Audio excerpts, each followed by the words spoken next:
जय हिंद एवरीवन। तो अब हम देखेंगे हमारा ये आज हम इथिक्स का न्यू सीरीज वेब से अपना स्टार्ट करने जा रहे हैं इथिक्स का, जो कि हमारे GS4 के लिए बहुत ही इम्पोर्टेंट है और यूपीएससी में और स्टेट पीसीएस एग्जाम में कई सारे एग्जाम में ये बहुत ही इम्पोर्टेंट है। तो हम स्टार्ट करेंगे आज से सीरीज। डेली आपका लेक्चर आता रहेगा 20-25 मिनट का, उसको आप डेली देखिएगा। एथिक्स का आपका पूरा पॉइंट क्लियर होगा, वर्ड टू वर्ड हम देखेंगे। तो स्टार्ट करते हैं हम अपने पहले चैप्टर से इथिक्स के। तो पहला हमारा क्या है, ethics and human interface. Ethics और ह्यूमन इंटरफेस का मतलब क्या होता है, हम स्टार्ट करते हैं एक फेमस कोट जो कि स्वामी विवेकानंद बोले थे। क्या बोले थे?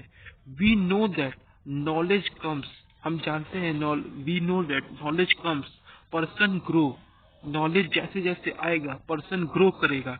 मोरालिटी इज इवॉल्व, मोरालिटी मतलब क्या होता है कि आपका नैतिक जो आपके अंदर का जो भावना है उसका वो इवॉल्व ग्रो होगा। Idea of non separateness begin, मतलब ये नहीं सेपरेटनेस ऑफ बिगिन मतलब क्या कि अगर आप जैसे आपके पास कुछ न नॉलेज होगा न थॉट होगा न ग्रो होगा तो क्या करेंगे, आप एक दूसरे से दूर जाएंगे। लेकिन नहीं, इसमें non separateness begin whether man understand it और नॉट, भले वो आदमी समझे या ना समझे, they are impelled by that power behind to become unselfishness. और वो जब वो समझेगा, नॉलेज जब पाएगा, मोरालिटी उसके अंदर आएगा, तो भले वो समझे या ना समझे, लेकिन उसके अंदर का जो भी पावर है, जो उसके पास नॉन सेपरेटनेस का मूवमेंट है, वो उसको कहीं ना कहीं, भले वो जाने या ना जाने, वो डेवलप होगा। That is the foundation of morality. और वो है हमारा कि कैसे मोरालिटी बिल्ड होता है। It is the quietness of all ethics, quintessence of all ethics. Quintessence मतलब क्या होता है, सभी का मिक्स, भले वो कुछ भी प्रकार का हो, सभी का, जितने भी आप नैतिकता पढ़े, जितने भी आपके rules regulation thoughts belief faith, all the things are the quintessence of all ethics preach in any language, any religion और by any prophet in this world. तो सिंपली देखिए क्या लाइन है, विवेकानंद ने क्या बोला है। देखिए, वी नो दैट नॉलेज कम, जैसा हम जानते हैं कि नॉलेज जैसे जैसे आता रहेगा पर्सन क्या करेगा, ग्रो करेगा, मोरालिटी इवॉल्व होगा, idea of non separateness begin होगा। एक दूसरे से आप सेल्फीनेस हमेशा नहीं रहेंगे, आप कहीं ना कहीं डेवलप करेंगे अपने थॉट को, बिलीफ को। वेदर, भले आप इसको समझ पाए, आदमी इसे समझ पाए या नहीं समझ पाए, they are implied by that power. और उसकी वो पावर, जो वो मोरालिटी, वो नॉलेज जो डेवलप कर रहा है, वो भले वो समझ ना पाए, लेकिन जो उसकी अंडरस्टैंडेबिलिटी है वो कहीं ना कहीं एक foundation of the morality begin करता है कि आपके अंदर जो मोरालिटी है वो कैसे बिगिन हो रहा है, क्या उसका फाउंडेशन है। ये क्विंटेंसेस ऑफ ऑल एथिक्स, जैसे जैसे आप नॉलेज डेवलप करेंगे, क्विंटेंसेस ऑफ ऑल एथिक्स, जितने सारे एथिक्स है उसमें जो नॉलेज गैदर किया उसका डेवलपमेंट, वो भले प्रीच्ड एनी लैंग्वेज, भले वो किसी लैंग्वेज में आपको बताया गया हो, कोई लैंग्वेज हो, कोई रिलीजन हो, कोई भी धर्म हो, या कोई भी प्रोफेट के द्वारा हो इन दिस वर्ल्ड। स्वामी विवेकानंद हमें एक बेसिक फाउंडेशन का मतलब बताते हैं कैसे मोरालिटी जन्म हुआ, कैसे नॉलेज ग्रो हुआ, पर्सनालिटी ग्रो हुई, तो हमारा मोरालिटी इवॉल्व हुआ और सेल्फीनेस हम कहीं ना कहीं छोड़ रहे हैं, अनसेल्फीनेस की तरफ मूव कर रहे हैं। ये सारा चीज किसमें हमारा है, मोरालिटी। कैसे evolve of the morality existence in this world, weather it is belong from any language, any religion, by any prophet in this world. तो हम अब नेक्स्ट टॉपिक अपना देखते हैं। अब इथिक्स का मीनिंग क्या है जनरली। अब देखिए, इथिक्स का हम जब भी पेपर में लिखेंगे तो कुछ न कुछ उसमें मॉडिफाइड वर्जन देंगे। जैसे यहाँ पे दिया है according to ARC report second, तो उसमें क्या बोल रहा है, ethics is a principle of right conduct. Ethics क्या है, एक प्रिंसिपल, एक सिद्धांत है किसका, सही मूल धाराओं का, सही कर्तव्यों का, प्रिंसिपल ऑफ राइट कंडक्ट। ये ARC का रिपोर्ट में जो डिफिनेशन दिया गया है वो है। इट इज क्या है, set of principle of right conduct, ये है। Ethics has been defined as set of value. Ethics क्या है, एक प्रकार का वैल्यू, वैल्यूज में क्या, love, trust, faith, belief, falsification, all the things. Ethics क्या है, एक सेट ऑफ वैल्यूज है और प्रिंसिपल भी देता है, कि गाइडलाइन देता है ये हमको कि कैसे वो उस बिहेवियर, चॉइस, एक्शन, इन सारी चीजों को परफॉर्म करने में वो कैसे हेल्प करेगा, ये हमारा इथिक्स है। इथिक्स और क्या है, set of standard that help guide a conduct, वो हमें कहीं ना कहीं हेल्प करता है और गाइड करता है कैसे उसको कंडक्टनेस, कैसे एक दूसरे को हेल्प करे, ये सारा चीज हमको क्या एथिक्स देता है। Ethics is a set of that society placed on it's self. Ethics एक ऐसा सोसाइटी है, एक ऐसा कंडक्टनेस, ऐसा कलेक्टिव ग्रुप ऑफ पीपल है कि वो अपने से डेवलप होता है। अगर आप एथिक्स जहाँ डेवलप कर रहे हैं और हमें गाइड करता है क्या, help guide behaviour choice and action. Same देखिए इथिक्स हमारा क्या बिहेवियर चॉइस एक्शन सारा थिंग हमें बताता है। Ethics standard do not by themselves ensure ethical behaviour that require a robust culture of integrity. Ethics हमें क्या, अब देखिए क्या नहीं सिखाता है, हमें एथिक्स सेल्फिनेस होना नहीं सिखाता है। Ethics ethical standard don't by themselves, खुद से नहीं है आपका एथिकल स्टैंडर्ड। इथिकल स्टैंडर्ड होता है क्या कि आप दूसरे के बिहेवियर को कैसे, उसके कल्चर ऑफ इंटीग्रिटी को और अपने कल्चर ऑफ इंटीग्रिटी को मेंटेन करने एक दूसरे के सामने, ये होता है क्या इथिकल स्टैंडर्ड मीनिंग। और द वर्ड इथिक्स जो है वो कहाँ से ओरिजिन है हमारा, ग्रीक वर्ड जो कि एथिकोज। एथिकोज का मतलब क्या होता है, एराइजिंग फ्रॉम द हैबिट, मतलब अपने हैबिट जो आपका जो चले आ रहा है उससे ग्रो अप करके अपने नॉलेज को पाके, अपने जैसे विवेकानंद ने कहा था ना कैसे अपने नॉलेज को इवॉल्व करे, कैसे उसको ग्रो अप करे, कैसे माइंडसेट उसका इवॉल्व हो, ये सारा थिंग हमारा किसमें इथिक्स में है। तो इथिक्स का क्या था हमारा एक सेट ऑफ प्रिंसिपल है, किसका, राइट कंडक्ट का, सेट ऑफ वैल्यू का, प्रिंसिपल का, कि वो हमको गाइड करता है कैसे हमारा बिहेवियर एक्शन चॉइस ये सारा चीज कैसे होना चाहिए, ये सब सारा चीज हमें बताता है इथिक्स। अब हम देखते हैं, अब देखते हैं यूटिलिटी ऑफ एथिक्स, कहाँ इसका यूटिलिटी, कहाँ उसका यूज है। हम जान लीजिए जितने भी बात करेंगे सेकंड एआरसी पे बात करेंगे। अब देखिए पहला पॉइंट क्या कह रहा है, organisation as well as individual have a ethical standard. It means कि इथिकल स्टैंडर्ड ये मत सोचिए केवल हमारे तक सीमित है, नहीं, ethical standards are the organisation in such way that develop at individual level and at standard level whether it is belong from a group और कलेक्टिव कंसाइंस। इसका मतलब कि ये जो ऐसा ऑर्गेनाइजेशन में भी यह हेल्प करेगा, उसके साथ साथ इंडिविजुअल के ग्रो, जैसे आप देखे थे ना कैसे वो बिहेवियर एक्शन ये कैसे लेगा, उसका प्लेस कैसा होगा, ये सारा चीज किसमें इवॉल्व है हमारा यूटिलिटी ऑफ एथिक्स में। और इथिक्स हमको क्या करता है, decide whether one's action is right और रॉन्ग। इथिक्स हमें डिसाइड करता है, हमारा मन में बताता है कि हमारा जो एक्शन है, जो टेक कर रहे हैं, कोई भी एक्शन टेक प्लेस कर रहे हैं वो राइट है या रॉन्ग है, इथिक्स बताता है। Ethics standard help us ensure that individual belonging to an organisation have consistent approach in carrying out the responsibility and making their decision।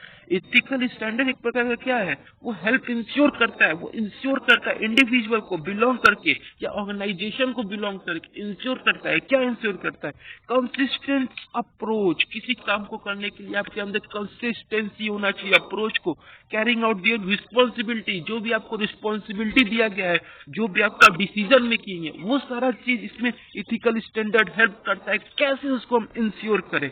Ethical standard ensure that member of an organisation maintain a consistent and appropriate behaviour towards one another, towards client person outside the organisation.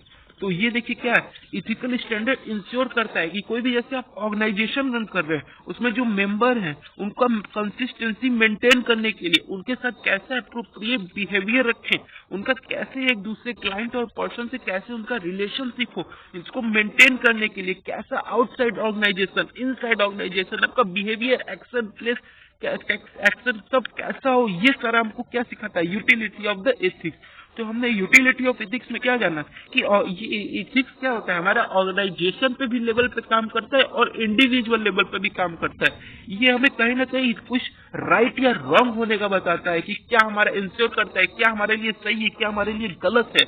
Ethical standard क्या ensure करता है, individual belonging to an organisation have a consistent approach. जो भी आप काम कर रहे हैं तो उस पर कंसिस्टेंसी अप्रोच, क्या उसका अप्रोच है, कैसे उसको कैरी फॉरवर्ड है, ये सारा थिंग क्या करता है, इंश्योर करता है क्या एथिक्स। इथिकल स्टैंडर्ड क्या करता है, एक मेंबर ऑफ ऑर्गेनाइजेशन क्या मेंटेन करता है कि कैसे आप आउटसाइड इनसाइड ऑर्गेनाइजेशन के रहें, तो कैसा आपका बिहेवियर एक्शन टेक प्लेस सारा चीज होना चाहिए। ये हमारा यूटिलिटी ऑफ एथिक्स है।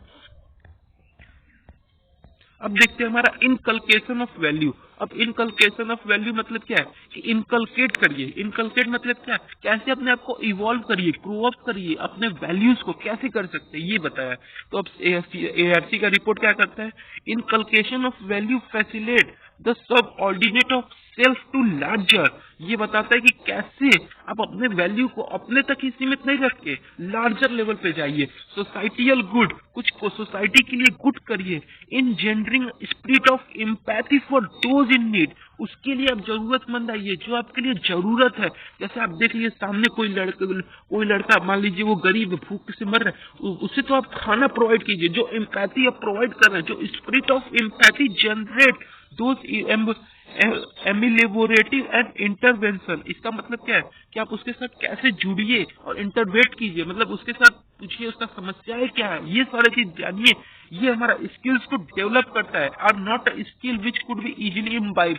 वो जरूरी नहीं है, इतना इजी नहीं है स्किल्स की हर आदमी के अंदर हो। उसको इथिकल से कैसे स्टैंडर्ड वैल्यू इनकलकेट करना है हमारे अंदर, खुद के अंदर, वो हमारा क्या करता है कि वही हमारा आफ्टर ज्वाइनिंग सिविल सर्विसेज वही चीज बताता है। हमारा क्या बताता है, engendering of the spirit of empathy to need of ameliorative state intervention. ये वर्ड याद रखिएगा, एम्यूलरेटिव स्टेट इंटरवेंशन। इसका मतलब क्या कि कैसे एक सामने कोई भी है, आपको उसका एम्पैथी, स्पिरिट ऑफ एम्पैथी कैसे उसके सामने जनरेट करे। ये सारा थिंग हमारे किसमें होता है, अपना वैल्यू को इनकलकेट करने पे। Such attitude needed nurturing over not merely individual life, but through the successive generation। ये केवल इंडिविजुअल लेवल पे नहीं है कि आप सोचे कि हम अपने आप को ग्रो अप कर लिए, नहीं, ऐसा हमें करना नहीं चाहिए। हमको ये जनरेशन टू जनरेशन, अपने आने वाले जो जनरेशन है उसे सिखाना होगा, सक्सेसिव जनरेशन, कि क्या राइट है, क्या राइट इथोस है, क्या लॉन्ग टू इवॉल्व है, क्या फॉरकास्टिंग लेवल पे, क्या लंबी लेवल पे ये सस्टेनेबल है कि नहीं है, ये हमें बताना होगा अपने सक्सेसिव जनरेशन को। ये होगा inculcation of the value. It must also accept that existence framework and maintaining the prompting the norms of right conduct cannot be enforced through a rigid mindless enforcement of law rules। It's all question of striking the right balance। अब इसका मतलब क्या है कि आप जो भी बातें कर रहे हैं, जैसे कोई भी जैसे एक्सेप्टेंस है कि कोई होता है क्या राइट कंडक्ट अप्रोच करता है, तो उस पर वो बना रहे, उसके अंदर वो जो दृढ़ निश्चय वो बना रहे, वो बाहर की सराउंडिंग की जितने भी, जैसे आपका कोई भी सराउंडिंग माइंडलेस जो है ना, उसको आपको कहीं ना कहीं उसको इन्फोर्स करेगा कि आप गलत, मतलब आप क्या कर रहे हैं ये काम। तो कहीं ना कहीं अपने माइंड को स्ट्रिक्ट करने के लिए, रिजिड करने के लिए, डायनेमिक नहीं करने के लिए, अपने रूल्स, लॉ, ये सब सारी चीजों को मेंटेन करने के लिए आपको इथिकल्स वैल्यू कहीं ना कहीं इनकलकेट जरूर करना होगा।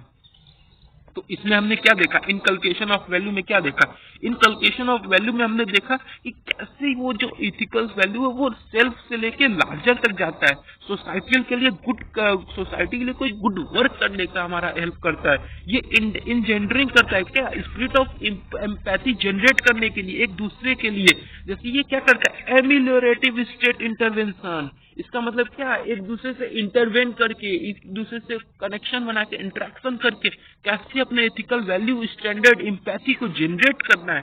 और ये हमारे तक सीमित नहीं है, इस सक्सेसिव जनरेशन तक है कि हमको अपने आने वाले जनरेशन या अपने छोटे को सिखाना होगा कैसे वो राइट कंडक्ट के प्रति वो कैसे उसको इथिक्स को कैसे वो मेंटेन करे।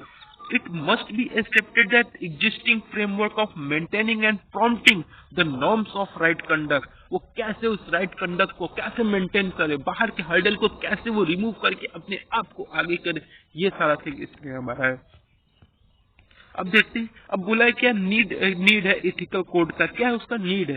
पहला क्या नीड है, और system of law and rule can not provide all the situation. Yes, ये बहुत बड़ा अच्छा एग्जांपल कि सिस्टम ऑफ जो रूल और लॉ है वो तो हमेशा हेल्प करेगा ही नहीं, क्योंकि कहीं ना कहीं कोई भी चीज आइडियल नहीं होती, हर चीज का कुछ न कुछ मेरिट डीमेरिट होता है। तो हमको कि अपने system of rule and law को कहीं ना कहीं उसको हमेशा इंश्योर नहीं करता है, लेकिन ये हमको इथिकल जो है वो कैन नॉट प्रोवाइड, मतलब ये क्या करता है, प्रोवाइड करता है इन दी सिचुएशन में। जो कैन नॉट बोला है ना यहाँ पे सिस्टम ऑफ लॉ, तो वो हमको उस सिचुएशन में कैसे हैंडल करना है, ये सारा चीज हमारे अंदर का वैल्यू वो बताता है। अब देखिए क्या लिखा है, सेनेटर फोलब्रिट आइडेंटिफाई। अब सेनेटर जो आपका सेनेटर फुलब्रिट है, वो कोई एक स्कॉलर है, वो क्या कहता है, वो आइडेंटिफाई करता है कि problem of government employ who committed ethical lapses not amounting to criminal conduct. अब वो बताता है कि कैसे जो गवर्नमेंट एम्प्लॉय हैं वो कैसे एक दूसरे के प्रति रूढ़ व्यवहार करते हैं, कैसे उनका जो रिलेशनशिप, उनका बिहेवियर है, कहीं ना कहीं उनका स्ट्रिक्टनेस होता है जब वो गवर्नमेंट जॉब पा जाते हैं। लेकिन ये उनका क्रिमिनल हम उसे नहीं बोलेंगे। क्यों नहीं बोलेंगे? क्योंकि उनके अंदर इनकलकेट इथिकल वैल्यू जनरेट नहीं हुआ है, वो शुरू से वैसे आए हैं, वो कल अपने इंटेलिजेंट पे आ गए यहाँ सरकारी जॉब में। What should be done about a man who do not directly or blatantly sell all flavor of their officer for money and so place themselves within penalties of law? अब उसको कैसे उसको जो कोई भी जैसे आप व्यक्ति है, उसे कैसे आप उसको जानेंगे, उसको कैसे बताएंगे? देखिए लिखा है ना, what should be done about the man, उसके लिए हमको क्या करना होगा। Who do not directly and blatantly sell the favour of their office for money, वो केवल ऑफिस जाता है मनी के लिए, उसको कैसे आप टीच करेंगे, उसको कैसे बताएंगे कि ये आपके देम सेल केवल आपके लेवल के लिए भी नहीं है, वो कैसे वो पेनाल्टी लॉ ये सारा चीज वो उससे वैल्यू से उभर के है, ये सारा चीज हमें क्या बताता है ethical code. How do we deal with those who under the guise of friendship accept a favor which offend the spirit of a law but not violate its letter? इसका मतलब क्या कर रहा है कि आप कैसे how do we deal with those who under the guise of friendship, हम कैसे जो हमारे फ्रेंडशिप के साथ है, कोई भी आपका फ्रेंड आया, आप मान लीजिए ऑफिसर बन गए, आईएएस ऑफिसर बन गए, तो आपका फ्रेंड आया तब उसे नकार दोगे? नहीं, आप कैसे उसके साथ डील करोगे, कैसे उसके उसके कंडीशन को फेवरेबल को कैसे अपने आप में एक्सेप्ट करोगे और उसको कैसे ऑफेंड करोगे the spirit of law but not don't violate its letter. उसके जो स्पिरिट है, जो उसका एक आंतरिक भावनाएं है, उसे हैम्पर नहीं करोगे, आप उसको ऑफेंड नहीं करोगे, अपने अंदर कैसे वायलेट उसको कैसे लेटर ऑफ जनरेट को जनरेट करना है, तो वो कि कैसे वो वायलेट भी ना हो, हमारा काम भी हो जाए, ये कहीं ना कहीं हमारा इथिकल कोड बताता है। ही फर्दर एलोबरेटेड, और जो हमारे थे वो क्या बताते हैं, ये सेनेटर फुलब्रिट वो बताते हैं one of the most disturbing aspect of this problem of a moral conduct. अब ये कहीं ना कहीं वो कैसे अपने फ्रेंड को नकार देता है, कैसे उसको कह देता है जाओ मैं तुम्हें नहीं पहचानता, तो उसको कैसे वो मोरल कंडक्ट, इसका क्या है, कहीं ना कहीं ये डिस्टर्बिंग एस्पेक्ट इसका है मोरल कंडक्ट का, is a revelation that among so many influential people, वो कई सारे उसके पीपल के अंदर इन्फ्लुएंस होते हैं। Morality has become identical with legality, अब मोरालिटी जो होता है वो क्या होता है, आइडेंटिकल होता है, सभी रिस्पेक्ट में क्या होता है, आइडेंटिकल होता है with legality. We are certainly in tragic plight. It accepts the standard by which we measure the integrity of man. इसके द्वारा हम उस आदमी का इंटीग्रिटी मेजर कर सकते हैं, किसके द्वारा, मोरल कंडक्ट के द्वारा। In public life is that he keeping within the letter of law, अब उसी के अंदर वो लेटर ऑफ लॉ को कैसे उसको मेंटेन करते हुए उसके साथ कैसे बिहेवियर होगा। तो हमने देखा कैसे ये कि हमारा जो system of rules and law है वो can not provide to deal with all situation, इसलिए हमको इथिकल स्टैंडर्ड कहीं ना कहीं डेवलप करना जरूरी है। अब सेकंड क्या करें, क्रक्स ऑफ इथिकल बिहेवियर। अब क्रक्स ऑफ इथिकल बिहेवियर में क्या है, the crux of ethical behaviour does not lie in a bold words and expression instead as ethical standard. ये एथिकल बिहेवियर आपके जो केवल आपके बोल्ड वर्ड्स, जैसे बोल्ड वर्ड्स और एक्सप्रेशन में ही नहीं बताएगा, ऐसे ये कॉपी में पढ़ने उसमें नहीं, बल्कि हमको एडॉप्ट करना होगा, किसके, इसके एक्शन को एडॉप्ट करना होगा। कोई भी सैंक्शन है उसके अगेंस्ट ये वायलेशन, कैसे कोई भी सैंक्शन लगा तो आप उसको कैसे वायलेट कर रहे हैं, उसको सिखाएगा क्या रियल रूल्स लॉ लीगल ये सब कैसे हैं। In a putting in a place of competing discipline body to investigate allegation of a violation and imposes sanction quickly, कैसे उसमें जो डिसिप्लिनरी एक्शन लेंगे, कैसे बॉडी को इन्वेस्टिगेट करेंगे एक दूसरे से, और कैसे उसको जो सैंक्शन लगा है उसको क्विकली कैसे, जैसे कोई भी वायलेशन हो रहा है, वायलेंस हो रहा है, तो उसमें कैसे अब किस प्रकार का एक्शन लगाएंगे, किस प्रकार का आपका एक्शन एडॉप्ट करेंगे, वो कहीं ना कहीं हमको सिखाता है। In prompting a culture of integrity, और उसको जो आपको प्रॉम्प्टिंग आपका कल्चर ऑफ इंटीग्रिटी वहां को मेंटेन करते हुए। अब क्या है, framework of ethical behaviour. Ethical behaviour के फ्रेमवर्क भी कहीं any framework of ethical behaviour must include the following element. क्या क्या है, कोडिफाइंग इथिकल्स नॉर्म एंड प्रैक्टिस, जब भी कोई भी आप इथिकल्स वैल्यू जब उसे फॉलो कर रहे हैं तो उसमें जो भी नॉर्म्स है, प्रैक्टिस है, उसे आपको कोडिफाई करना होगा। डिस्क्लोजिंग पर्सनल इंटरेस्ट, आपको अपने पर्सनल इंटरेस्ट को उसको डिस्क्लोज करना होगा, ये नहीं कि ओपन करना होगा। टू अवॉइड कि the conflict between public interest and personal gain, हमको कहीं ना कहीं इसको साइड इफेक्ट करना होगा, साइड में रखना होगा अपने, जो कि कहीं ना कहीं ये पब्लिक इंटरेस्ट और हमारे पर्सनल गेन में कंफ्लिक्ट न क्रिएट करे, इसलिए हमको हमेशा ध्यान रखना होगा। Creating a mechanism for enforcing the relevant codes, हमको एक ऐसा मैकेनिज्म बनाना होगा कि कोई भी सिचुएशन हो उसमें क्या रिलेवेंट कोड ऑफ एथिक्स लगाना होगा, ये सारा चीज बताता है।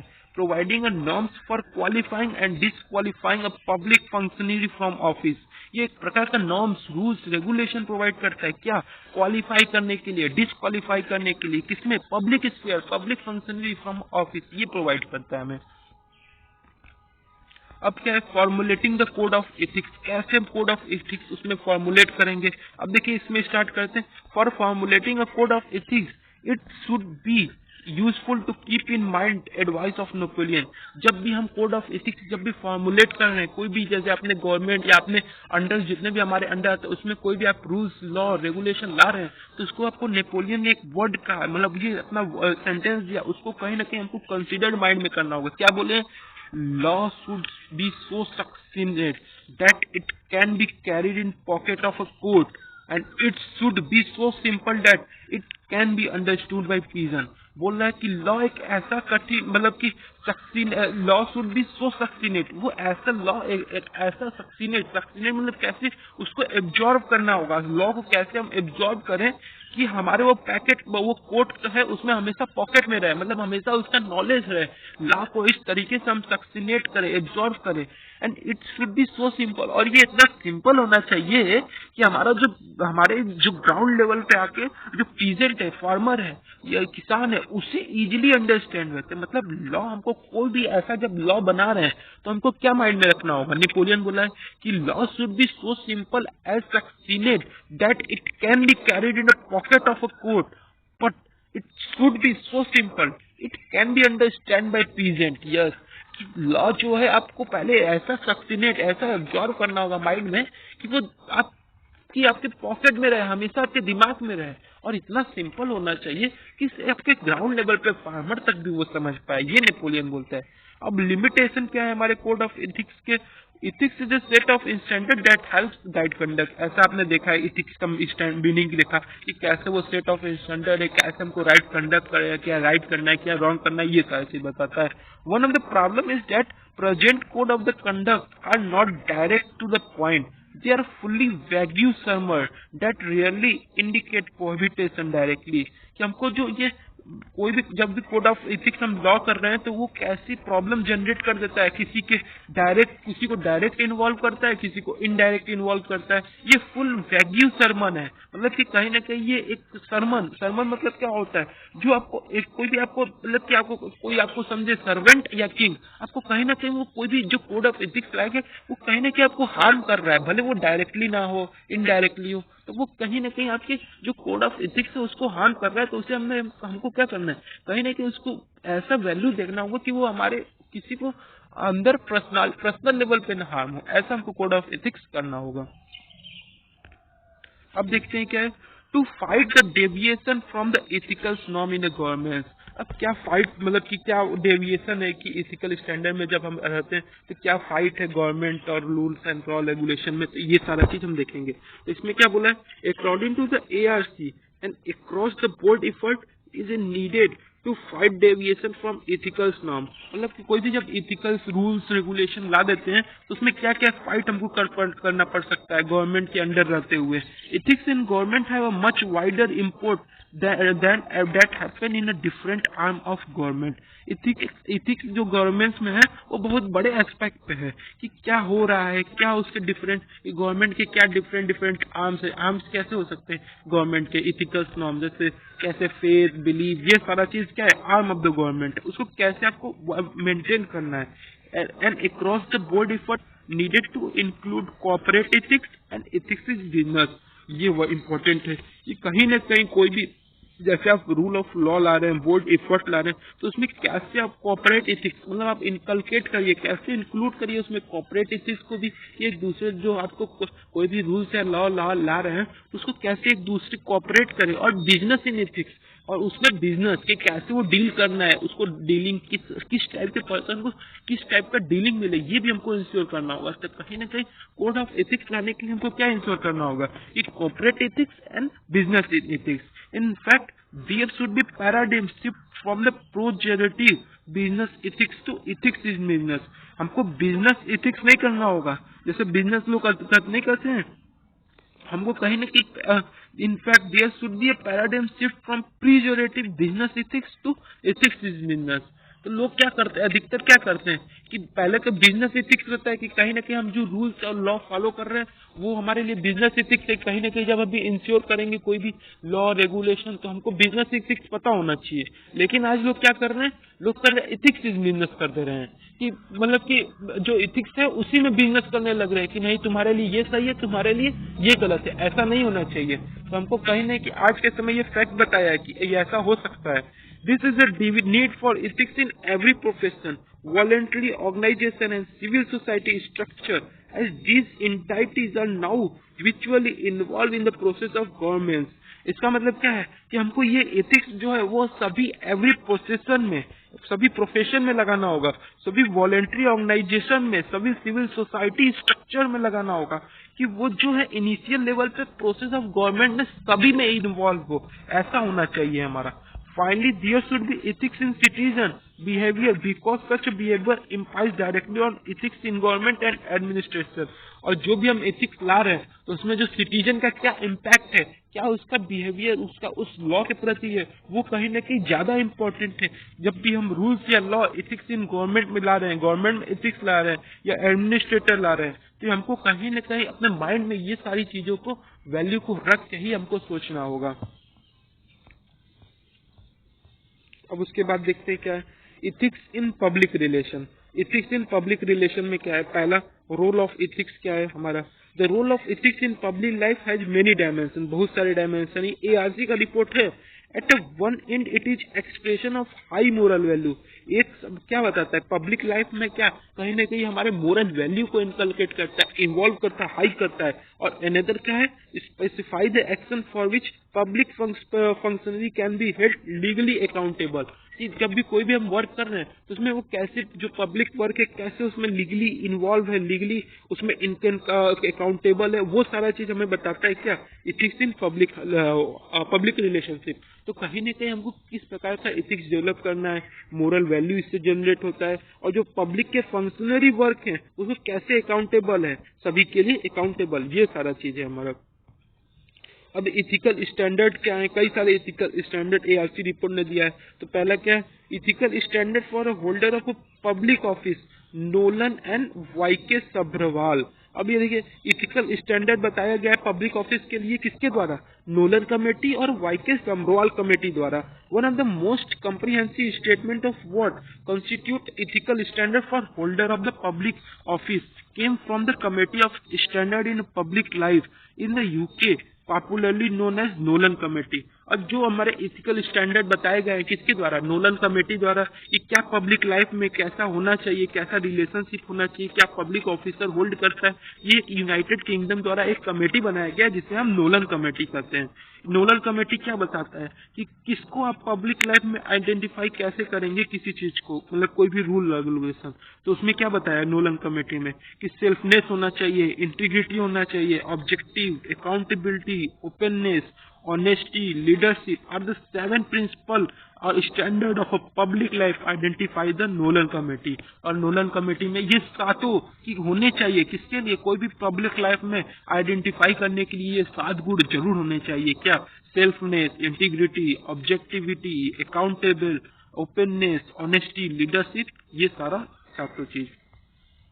The meaning of 7 principles of Nolan Committee according to Nolan and Y.K. Sabharwal are given below. A first one represent A is according to Nolan Committee. A B second represent is according to Justice Y.K. Sabharwal. National colloquium on ethics in governance organise by ARC। मतलब ये बताया कि जो 7 principal है वो कैसे उसको जज किया गया, उसको कैसे दिया गया है कि रिप्रेजेंट कैसे अकॉर्डिंग टू नोलन कमेटी, और उसको कैसे जस्टिफाई किया गया है किसके द्वारा, YK सम्रवाल द्वारा, जो कि नेशनल कोलिकम बुक लिखे हैं ethics in governance organise by second ARC। अब देखते हैं सातों की मीनिंग। अब सेल्फनेस क्या होता है? सेल्फनेस ऐसा होता है, holder of a public office should take decision solely in term of public interest. मतलब कोई भी वो डिसीजन ले रहा है, किसके प्रति ले रहा है, कोई भी any should take a decision solely in terms of public interest, कि पब्लिक के इंटरेस्ट क्या है उसके ऊपर जो उसका डिसीजन है, ये होता है हमारा क्या, सेल्फनेस। कि आप अपने आप को छोड़ के पब्लिक के इंटरेस्ट को देख के जो भी डिसीजन ले रहे हो। This should do not so in order to gain financial और अदर मटेरियल बेनिफिट। ये कोई ऐसा बेनिफिट नहीं होना चाहिए कि कोई भी रूल लाने तो फाइनेंशियल हो या आपको कहीं ना कहीं आपको मटेरियल बेनिफिट, ऐसा नहीं होना चाहिए कि आपके फैमिली या फ्रेंड के लिए कुछ हो। नहीं, आपको पब्लिक एस्पेक्ट में सोचना है।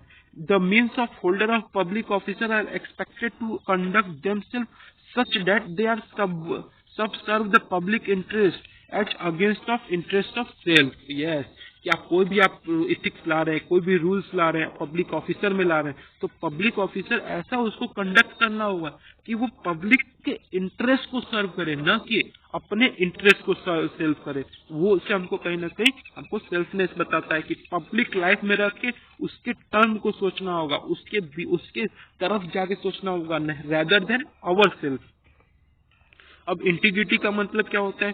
Holder of a public officer should not be placed themselves under any financial or other obligation to outside the individual or organization that might influence them in a performance of their official duty. अब integrity मतलब क्या बोला है? Holder of the public officer should be, holder of public officer कौन? हम लोग, IAS officer, administrative officer, should not place themselves, अपने आप को ऐसा प्लेस नहीं करना होगा किसके, किसी भी फाइनेंस या किसी भी आपको ऑब्लिगेशन में अपने इंडिविजुअल या ऑर्गेनाइजेशन से आउटसाइड ऐसा आपको परफॉर्म नहीं करना होगा कि कहीं ना कहीं आपके ड्यूटी पे, जो ऑफिशियल आपका ड्यूटी है उस पे हम करें। तो इसलिए हमको एक ऐसा वैल्यू इनकलकेट करना होगा कि वो कहीं ना कहीं हमको हमारे जो परफॉर्मेंस, हमारे ड्यूटीज हैं उसको मेंटेन किया रहे, उसे हम बोलते हैं integrity. The public authority must be insulate itself from extraneous influence in matter concerning official duty. मतलब एक प्रकार का ये एक पब्लिक का अथॉरिटी है कि कैसे अपने वैल्यू को आप एक्सट्रेंसियस इन्फ्लुएंस करें कि आपकी ऑफिशियल ड्यूटी को वो मेंटेन करे। ये सारा चीज है हमारा। अब ऑब्जेक्टिविटी क्या है? In carrying out public interest including making public appointment, avoiding contract, recommending individual rewards or benefit, holder of the public office should make a choice on a merit। मतलब ऑब्जेक्टिविटी क्या कर रहा है कि पब्लिक, एक आपको जब भी आप पब्लिक बिजनेस सेक्टर में जाएं तो उसमें क्या, पब्लिक को जब भी अपॉइंटमेंट करना हो तो आप उसके लिए कॉन्ट्रैक्ट पास कीजिए, वो रिकमेंड कीजिए इंडिविजुअल के लोग, कैसे उसको रिवार्ड और बेनिफिट दीजिए उसको ग्रो अप करने के लिए। और जो पब्लिक ऑफिसर में है वो उसके पास चॉइस दे, किसके लिए, मेरिट के आधार पर दे। पता चला वो फेल है तब पर भी उसे दे दे, नहीं, हमको मेरिट के आधार पर देना होगा, मेरिटोक्रेसी फॉलो करना होगा। The duties of public office vest in holder authority to take decision including market appointment, कि मार्केट का जो अपॉइंटमेंट है कैसा मार्केट अवार्ड कर रहा है, award the contract, recommend benefit, कैसा उसका जो पब्लिक का कैसे उससे बेनिफिट होगा, कैसे उसको वो अपने से वो कैसे इन्वॉल्व करेगा, ये सारा चीज। The choice cannot be allowed to be made on any criteria rather than merit। कि चॉइस जो है वो मेरिट के बस आधार पे कर सकते हैं, लेकिन वो क्राइटेरिया नहीं होना चाहिए कि उसमें कास्ट लगा दे, ये सब नहीं होना चाहिए। तो हमको कहीं ना कहीं मेरिट मेंटेन करना होगा। The decision must be based on the reason free from voice of caprice. मतलब कि जो भी आपका जो भी डिसीजन हो वो सभी के लिए फ्री हो, voice of कैप्राइज। The executive can take place leave out of the book of judiciary by suo motu supply of the reason of every action। कि सभी के लिए उसका न कुछ सभी के लिए वो रीजन निकले, कहीं ना कहीं उस वैल्यू को इनकलकेट करने के लिए जो भी रीजन हो उसको कहीं ना कहीं उसको जनरेट करने के लिए, हमारे अंदर जो एस्पेक्ट है उनको जानने के लिए, कहीं ना कहीं उसको उस वैल्यू को इन्वॉल्व करने के लिए। The requirement of recording reason by itself was a great safeguard that inhibited the decision makeover from the beginning of subjective। कि मतलब कोई भी आप सब देखिए, ऑब्जेक्टिव में मतलब क्या था हमारा, ऑब्जेक्टिव में कहीं ना कहीं हमको जब भी कोई पब्लिक स्फीयर में कोई भी जब वैल्यू इनकलकेट कर रहे हैं तो हमको उसको अपने माइंड में रखना होगा कि वो इंडिविजुअल के कैसे उसको चॉइस लेवल पे उसको रिवार्ड्स बेनिफिट कैसे उसको मेंटेन करना होगा, उस एक्शन को परफॉर्म टास्क करने के लिए उसके चॉइस को जानना होगा। ये सारा थिंग हमारा इस वैल्यू में इनकलकेट होता है। The duties of public officer hold authority, वो एक प्रकार का अथॉरिटी होल्ड करता है। किस प्रकार का अथॉरिटी होल्ड करता है कि जो हमारा जुडिशरी भी है और एग्जीक्यूटिव है उसको कैसे मेंटेन और बैलेंस करके हम कोई भी ऑफर दे रहे हैं पब्लिक स्फीयर में तो उसको मेरिटोक्रेसी बेस पे देंगे और अपने वॉइस ऑफ कैप्राइज को मेंटेन करेंगे। कहीं न कहीं वो दूसरे को ऐसा ना लगे कि हमें हार्म हो, ऐसा हमें कभी भी नहीं करना चाहिए।